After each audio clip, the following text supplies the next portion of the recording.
Something strange happened to a small island near Singapore in the early 2000s. It started shrinking. The shoreline pulled back. Ground that had been there for centuries started going underwater. Nobody was reporting it. The island was called Nipa, and I want to tell you what happened to it because it leads somewhere most people never think about. Singapore ran out of space. By the 1990s, 3 million people were packed onto an island, smaller than a major city. So it made a decision that sounds almost impossible. Build more land. Dump enough sand into the ocean. You get new ground.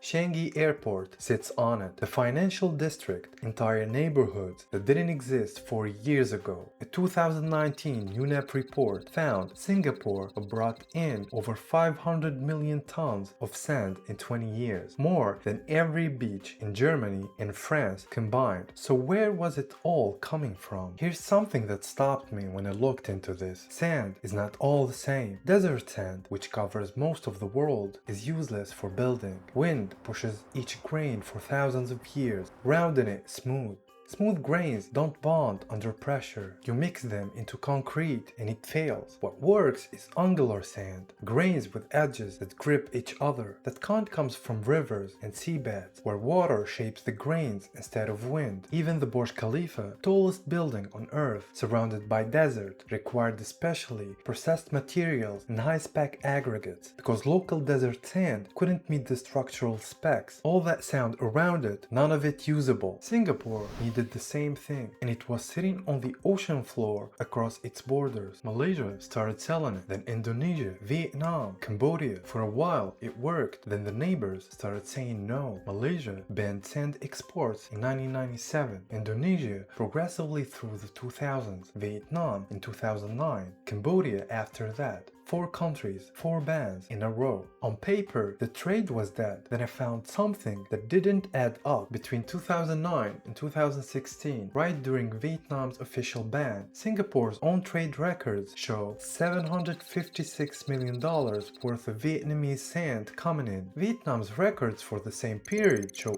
only $126 million going out. With Malaysia, Singapore reported importing 3 million tons in 2008. In some datasets, Malaysia's recorded export volumes that same year were dramatically higher. In sand trade, import and export records between countries regularly show large, persistent gaps. The bans were real, but the system never actually broke. That's when I went back to Nipa. By 2003, the island was barely above water. The surrounding seabed had been heavily dredged for years, extraction feeding directly into Singapore's expansion, barge by barge, across the strait. In 2004, Indonesian President Megawati Soekarno-Putri visited. She didn't hold a press conference. She carved an inscription in stone on the shore. Nipa, the outermost island, defended to the last drop of blood. A president, a disappearing island, a warning carved into rock, because there was nothing else left to do.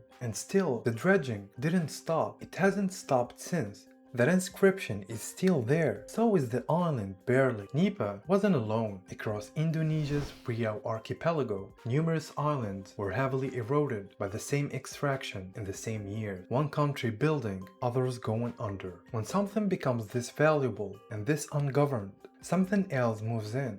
In India, Vietnam, Cambodia, and Kenya, organized criminal networks, sand mafias, took over large parts of riverbed extraction, violent, documented, and in many cases operating through permits traded for cash. India's Maharashtra state made illegal sand extraction a criminal offense in July 2025 after linked violence escalated. In Malaysia, in 2010, anti-corruption authorities arrested 34 officials in what became known as the Sacks for Sand scandal. And the Mekong Delta, which produces roughly half of Vietnam's food, is sinking. Sand extraction has been a major driver of the riverbed erosion, with some estimates for the number of people who may be affected or displaced in the hundreds of thousands. To be fair, Singapore isn't the origin of all this. Every city building towers, highways, and airports is part of the same pressure. Researchers like Stanford's reclamation argue the real problem is regional imbalance and poor governance, not a global shortage. Manufactured sand, crushed rock shaped to the right grain is a growing alternative. Singapore adopted a Dutch technique in 2016 that cuts sand use by 40% per project. The system is moving, just not equally, and not fast enough in the places that can't wait. Here's what I keep coming back to. Sand has no global price index, no monitoring body, no binding treaty, and almost none of it is governed. The UN Environment Program estimates 40 to 50 billion tons used every year. Nobody decided any of this. Nobody agreed that some islands were acceptable collateral. It just grew quietly